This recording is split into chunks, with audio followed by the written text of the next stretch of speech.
your biggest story for the week. Some of the big stories this week center around security and insecurity, health, politics, education, put judicial matters inside of it. As usual, we've had experts' reactions. Many of these stories, experts have talked about them on this some of our shows. Biggest news this week has to be the dismissal of 2 ministers by the current administration. Now, if you don't have our mobile app yet on your device or your devices, go get our mobile app. It's right there in Google Play Store and in App Store if you're on iPhone. Just search for Nigeria Info FM. That's right, search for Nigeria Info FM. And also please follow us on Instagram at Nigeria Info FM Lagos is a handle on there. Our Facebook page is Nigeria Info 99.3. We have a YouTube channel as well, Nigeria Info 99.3. Let's start off with midweek. Let's start with midweek on the hot takes today. Usually Wemimo should be here, but Wemimo is currently on vacation. So here we go, people. Here we go. The biggest stories from the week. Speaker of the House of Representatives, Femi Bajabiamila. Nigeria Info FM presents Hot Takes with Wemimo Adewuni, Fridays 8 to 9 a.m. Let's have a review of the biggest stories that got Nigeria talking this week. Right here on your number one station for talk, 99.3 Nigeria Info. Let's talk.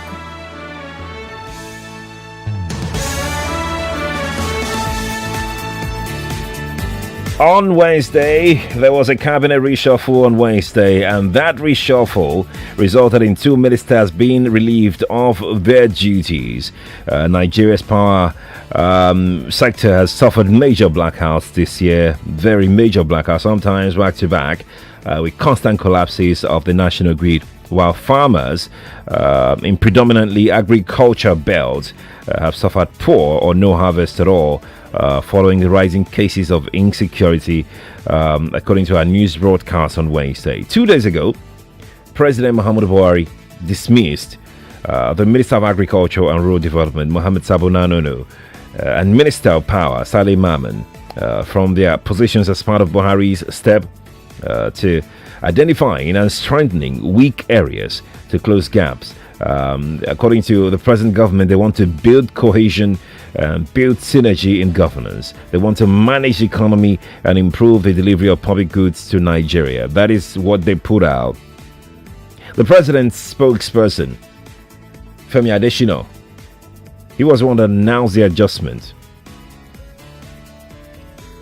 And during the announcement, he suggested that more portfolios may be reviewed in the future. He said the exercise will continue in accordance with the provisions of the Constitution. Take a listen to him. Take a listen. As we are all aware, change is the only factor that is constant in every human endeavor. And as this administration approaches its critical phase in the second term, I have found it essential to reinvigorate this cabinet in a manner that will deepen its capacity to consolidate legacy achievements. Accordingly, a few changes marking the beginning of a continuous process have been approved. There you go. Femi Adesina there. When we had this conversation, I raised some questions. I said, is it really the fault of these ministers that our power situation is the way it is? Is it the fault of the minister, Saleh Maman, that our power is the way it is?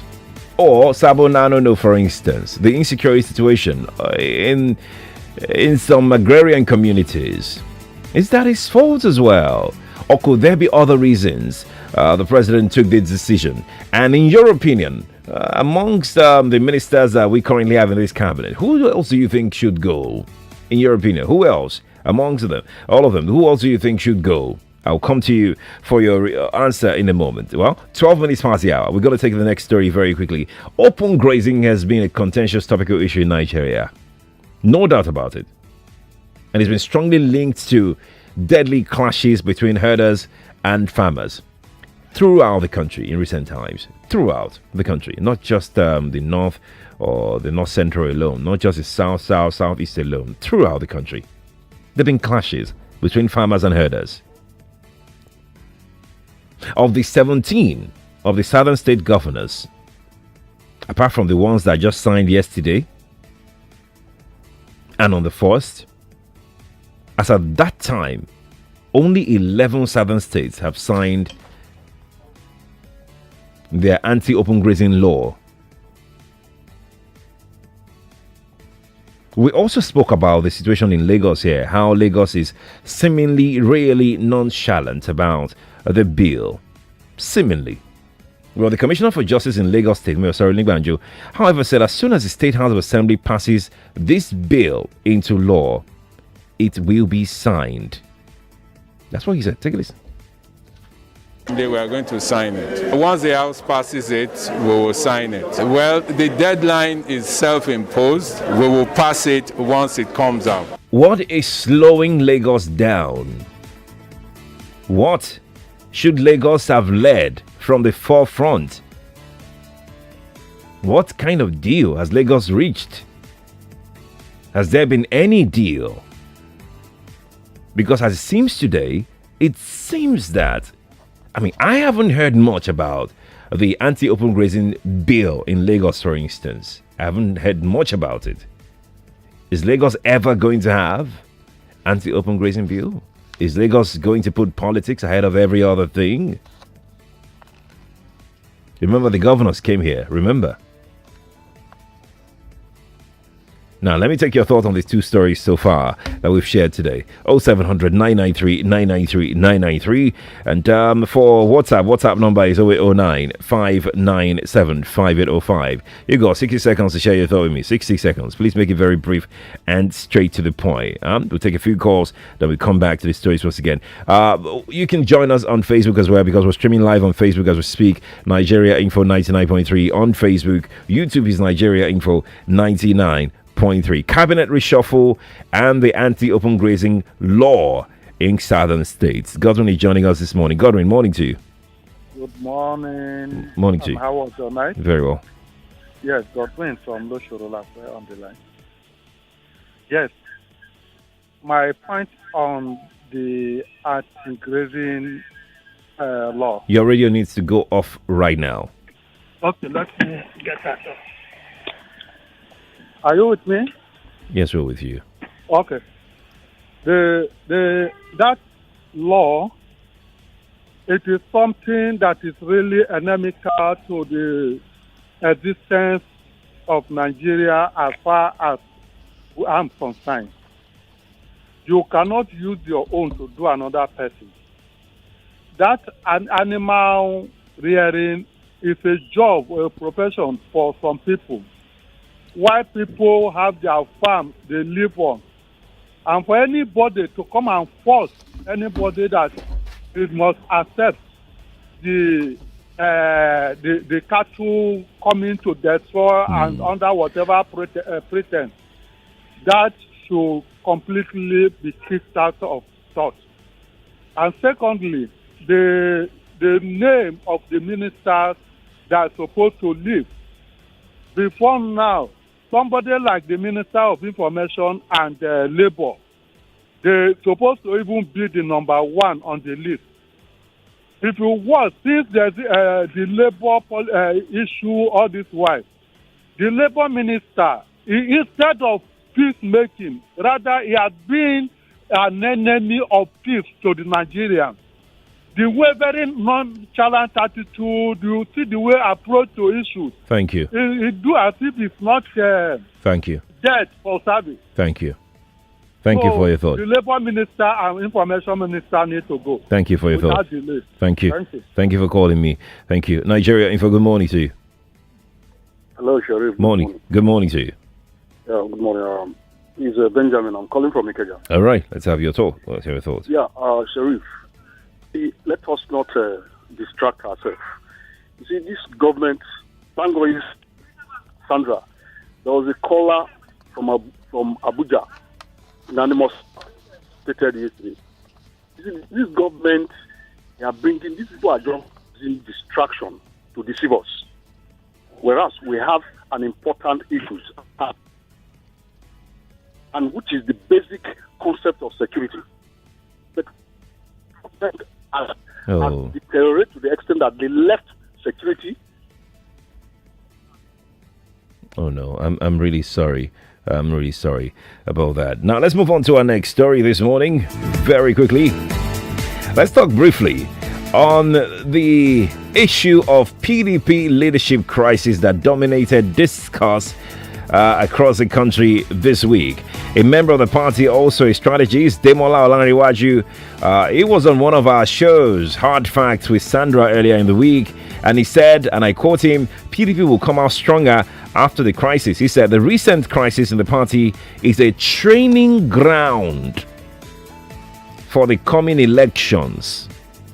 He blamed the weak political system of Nigeria for the misrepresentation, or, if you like, misinterpretation of the conflict in the party. You listen to what has been said by all the sides of the PDP. Look at what has been done by all the sides of the PDP or the warring factions of the PDP. Does it look like some people are training for a match in 2023? Do you think PDP is exhibiting that character trait of a party that can be a strong opposition party come 2023? Do you have faith? If you're a PDP member, that is. If you're not a PDP member, you can dismiss this last question. Do you have faith in your party, if you're a PDP member, that you can come good come 2023 for the people of your party? Do you feel disappointed at which your party is being managed right now, or you feel that it's a sign of growth for your party? That's the question I want to ask you if you're a PDP member. If you're not a PDP member, my earlier question stands, right? That, do you think PDP has that character trait of an opposition, a very virile opposition party? But take a listen to what this PDP member said on Hard Facts. Take a listen to him. Take a listen. The fact is that Nigeria doesn't have a very strong political culture, and that's why everything in politics is seen as conflict. The beauty of the PDP is that, you have enough statesmen, you have enough elders who will wade into anything at any point before it becomes a crisis. I'm happy personally that, something is happening. It's very important for a political party not to become too relaxed. This is good, and I think that, PDP will be stronger for it at the end of the day. There you go. Do you agree with him? I'm going to speak with Ruth right now. Ruth is calling from Agor Palace. Ruth, morning to you. Good morning, Sherry. Good morning. Yes. I think Minister of Information will be sacked by now. Okay.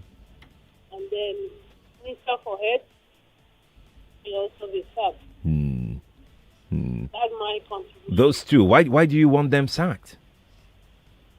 Yes, they are not carrying out their duties effectively. They have actually saved the country briefly. Yes. All right, Ruth. Thank you. Ruth says they're not doing what they're expected to do effectively. Nigeria Info, good morning to you. Good morning, Sheriff. Good morning to you. This is Pastor Ladepo calling from Orelegum. Welcome. My take this morning is about these ministers that were sacked.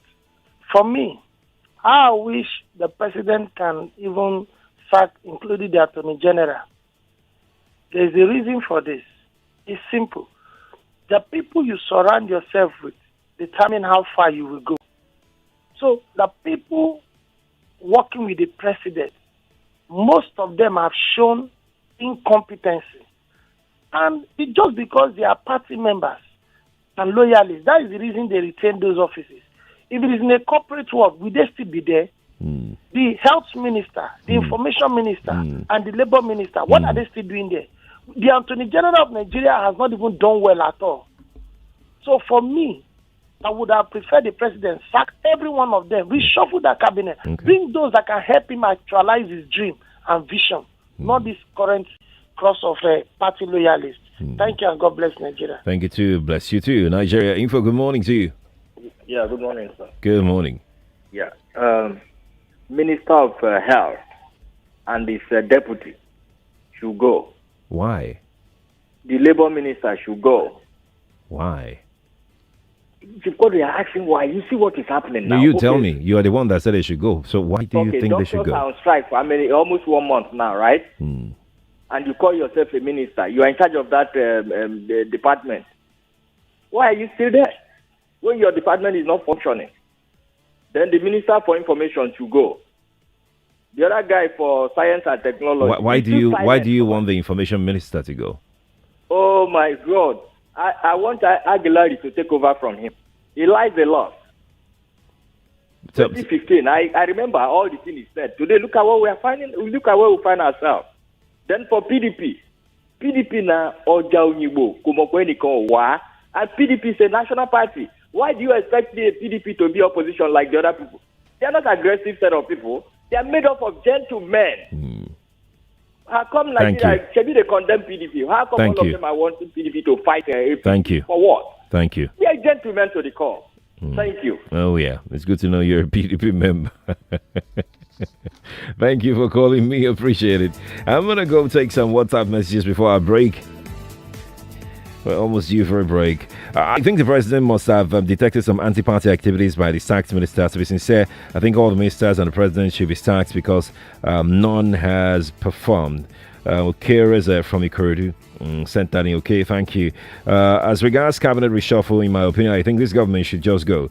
Let them go and allow people who really want to help or perform take this seat, starting from Buhari himself. Let all of them just leave, please. Emmanuel from Berger, put that across. Let's get a break right now. Lagos. When we return, I'll take more of your thought and we'll take a look at all the stories that dominated discourse this week. The doctor strike is one of them. The bandits issue is one of them as well. The northern region to be declared state of emergency region is one of those conversations. So we'll be right back. Stay with me here on Nigeria Info's Hot Takes on a Friday morning.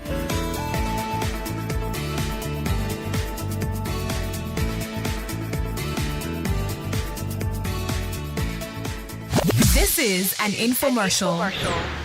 Hey guys, I have some good information from Exodus Luxury Estates. Exodus Luxury Estates is a premier real estate company that is bringing Los Angeles to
That we need to quickly touch this morning. We're moving away from, of course, you can always contribute and share your thought on the stories that we've touched today already. So we launched this week actually with the news of the Nigerian Medical Association issuing a 21-day ultimatum to the federal government to resolve all pending issues with resident doctors.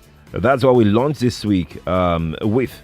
And it's interesting because we told you that NMA's ultimatum was contained in a statement jointly signed by its president, Professor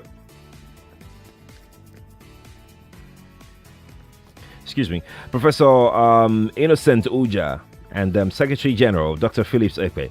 Now, a lot has happened, of course, after them because the Southwest NMA has also issued an ultimatum, similar ultimatum to the federal government.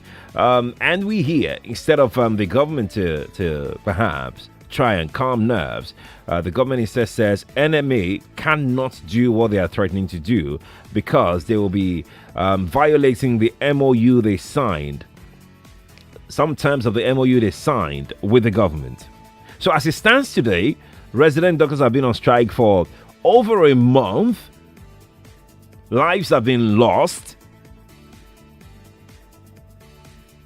And NMA is threatening to join them. You know what that means, right? I am sure you do. I'm very sure that you do.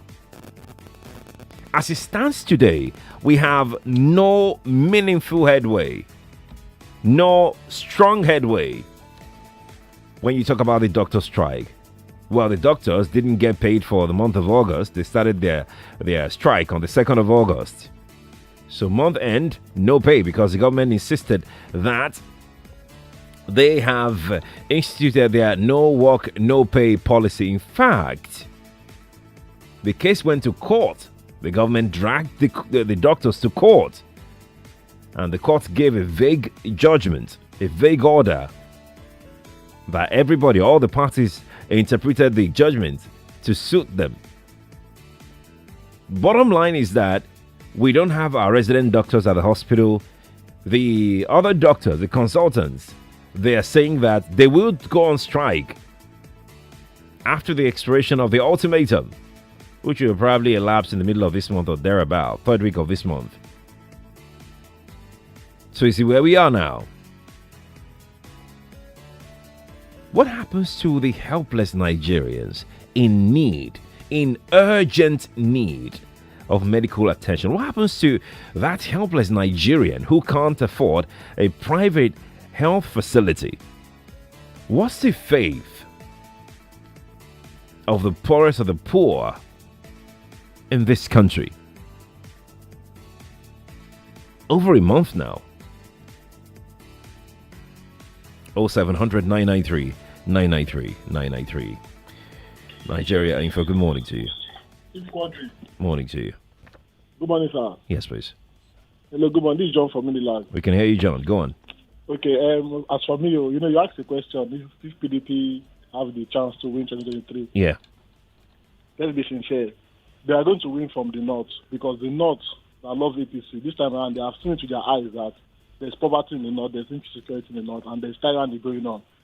Me, I believe that 2023, PDP or any other party is going to win because what I'm seeing in this government is not nice. For them to ban that Twitter, it has affected my business and it has affected many of my friends' businesses. So I know that 2023, we are removing them from office because I know that if we don't remove them, they will also shut down radio stations and other platforms that we use to speak out because they are tyrannical, this APC. Thank you very much. Okay, thank you too for calling me. Appreciate it. Nigeria Info, good morning to you. Sheriff. Good morning to you. Good morning. Yes, please. These people should do our line back. We'll do it. This is part of it, inefficiency. They're working on it. Okay. I want to talk about the Minister of Power. I understand that when they told him that he has been removed, he collapsed. And right now he's in the hospital. Why? Thank God he collapsed because that's how our national grid has been collapsing 100 times since when he became minister. Very disappointed at him. All the Jakuja went and the chop. And these Boko Haram people that surrendered, almost 6,000 people, Hello? I'm with you. Almost 6,000 people. I hope it's not a Niger boy, so that they are going to bring into our country in the name of integration, that some people are, dropping their guns. I hope it's not Niger, because I don't think Nigerian children will go and be doing all those nonsense that they are doing. Morning. Thank you for calling. John is here. Hi, John. Morning to you. Hello, sir. Morning to you. I'm with you. Morning. All those lawyers when they carry go court, maybe they hold them. They complain. Last time we go for General Hospital for specialists tuberculosis. Now me buy hand rope. Now all the instruments where they use for my colleague there. Now me buy. I spend almost 100 and buy instrument, and it's not supposed to be. They call on General Hospital. Where did they make me vote for them? I don't know. Lai Mohammed, we know since yesterday my heart is boiling because that 2 ministers, Lai Mohammed, they're not supposed to be here. That 2 ministers, maybe without all that, now they're supposed to their house. They look for another job. They don't know their job. We vote for them. But not be waiting we vote for them. Now you they do. Lai Mohammed said, if you talk. At the radio station now, I don't want to talk with you. No talk. We vote them to make them help us. Even though what we know at that time, they go to even they tell us like this lie Mohammed. Thank you, John. Thank you for calling me. Appreciate it. Nigeria Info, good morning to you. Oh, I'm so sorry. Horrible network. Hello, morning to you. Hello. Oh no, that's quite noisy. That's another bad network. Nigeria Info, good morning to you. Yeah, Sharif, good morning. Morning to you. My name is Emeka. Welcome, Emeka. Welcome. See, let's be very honest to ourselves. Oh, yeah, no. For Buhari to shut down Twitter, it's a very serious mistake. The battle, the shake-up must start from the PMB. Buhari should go. Ngige should go. The Minister of Health should go. They are not competent. Look at the health sector. You don't want to pay doctors, and they are leaving Nigeria. I mean, what are we saying? So the country is in a mess. You are giving amnesty to Boko Haram. What rubbish is that? And you are holding Nnamdi Kanu there. There will be revolution in this country. I'm telling you honestly.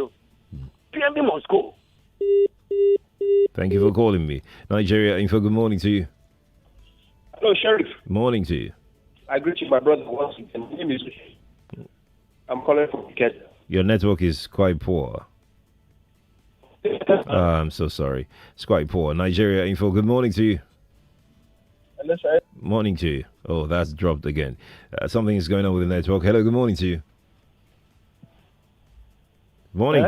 Yes, please. Morning to you. Good morning. You need to turn off your radio.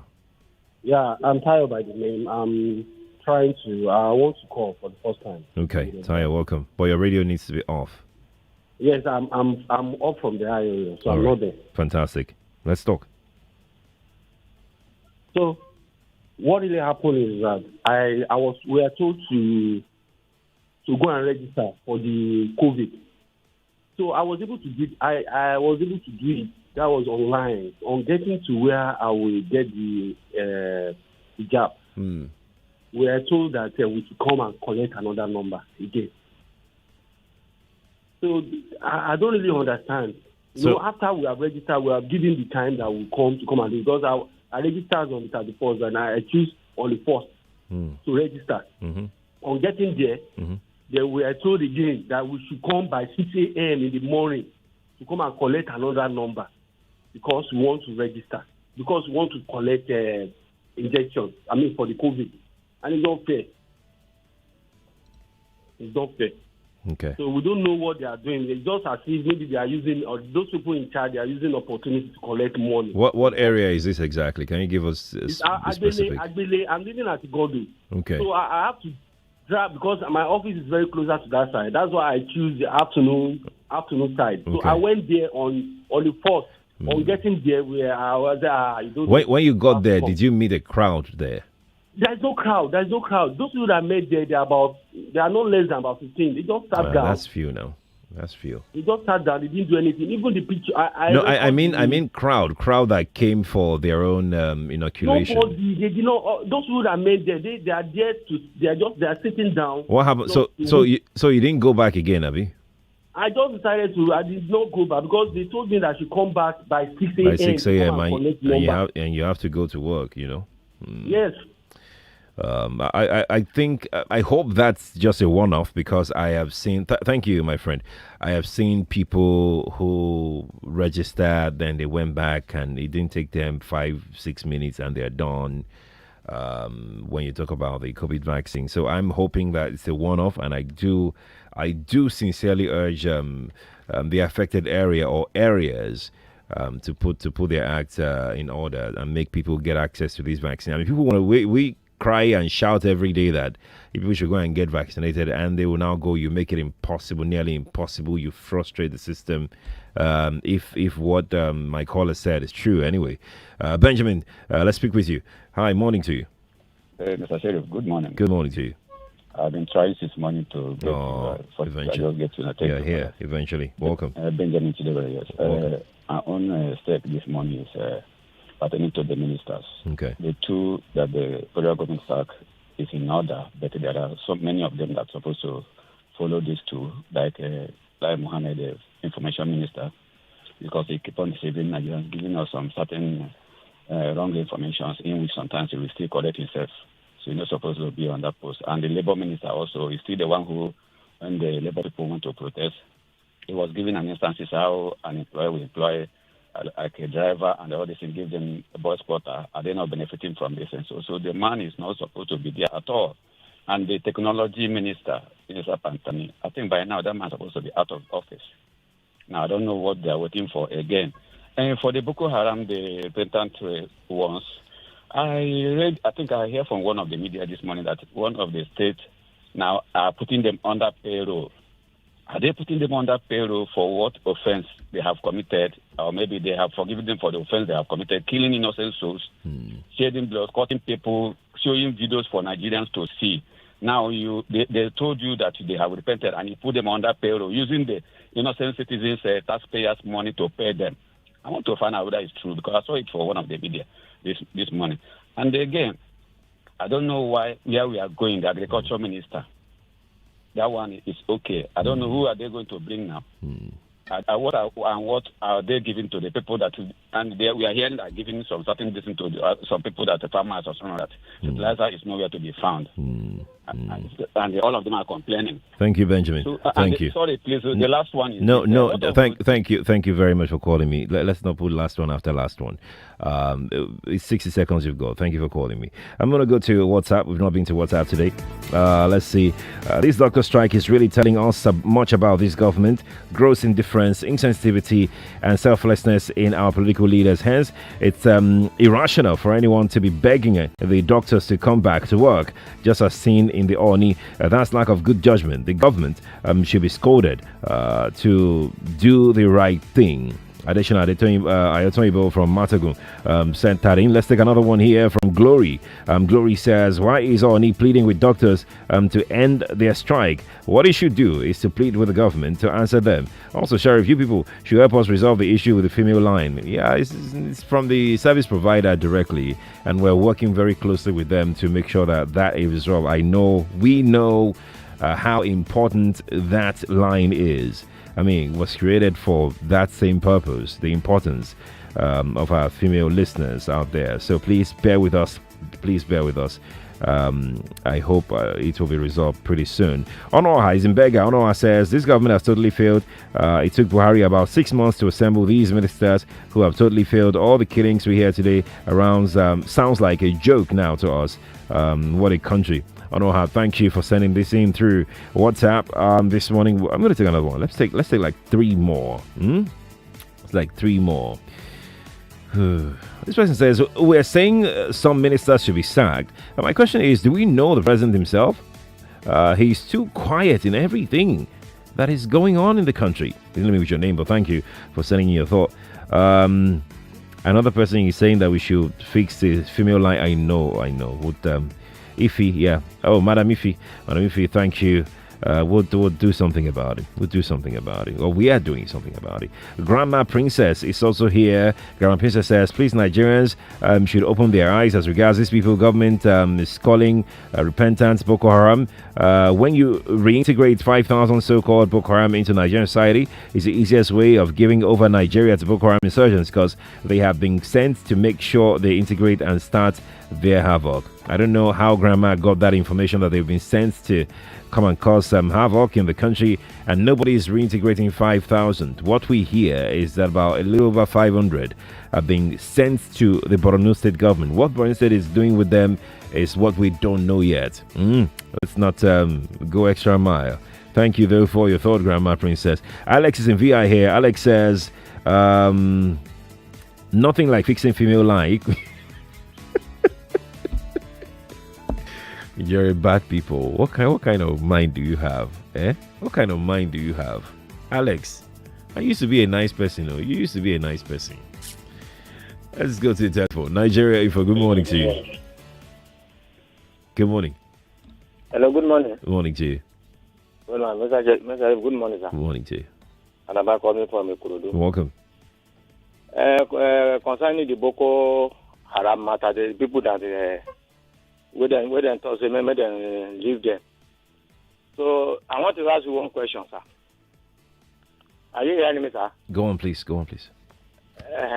You give me work now to clear grass inside your compound, and you now later tell me that I should stop working, and you have already paid me.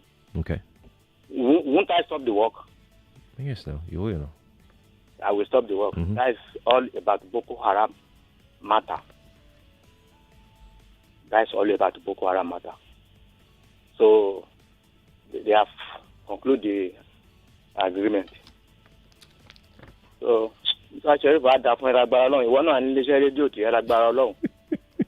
thank you for your prayers. Appreciate it. I'm going to go to our last story on the show today, and that is about whether Boko Haram terrorists should be declared.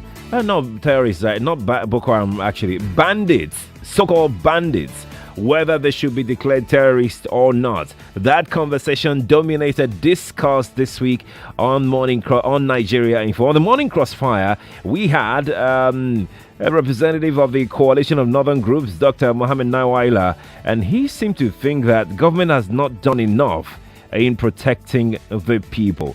And then on Hard Facts, a former Deputy Director of the Department of State Services, DSS, Dennis Amakri, was on it, and he had a lot to say about the naming of bandits by the government. Take a listen. And remember what is happening in Afghanistan now, because they are looking for, expansionist tendency to move into a soft target. Nigeria could be recognized as a soft target because our borders are porous, and then, of course, our inability to even arrest and prosecute them. So they are becoming bolder and bolder. And I think this is the time for us to stop playing the kids' glove and then, of course, face it squarely. It shouldn't be totally vulnerable. This is a school, and the school is where they teach potential officers and men. So the NDA itself should have gotten cadets who were there on guard duties, surveillance duties, because that's part of the training. There are more lessons to learn right now, because it is not just the NDA that is there. There are other security schools that are in the same Afaka area. Some of those conversations that they discussed this week on Hard Facts, the NDA attack, and of course the naming of bandits terrorists by the government. That conversation was on the Hard Facts, by the way. Now, let me use the last 1 minute to take a few. Oh, Joyce. Oh, Joyce. Are you still here, Joyce? Joyce, are you here? Oh, Joyce is gone. Joyce, apologies, huh? But I need to use this last few minutes that I have to take a few messages. I can't take any more calls right now because we need to go. We need to go. Let's see. Who can I take here? Oh, wow. This person says, Peter is your name. Peter says, all the news you read throughout this week are not hot takes, but let me talk on the two ministers sacked by the president. More than 80% of the ministers are not performing at all. Buhari should look out for them and do the needful. Okay. All right. Thank you for your thought. Appreciate it. I have to go now. Lagos, Nigeria. Thank you for joining us on Hot Takes Friday edition. All right, I'm Sheriff Quadry. Sheriff Quadry across all social media platforms. I'll be on your radio again Monday, 5 a.m. on the Morning Crossfire. In the meantime, we'll bring you the news. After the news, it'll be time to join Jimmy Disu on Daily Digest, and then the techers will come take over on WhatsApp Lagos at 10 o'clock. Bye for now, Lagos. Morning to you.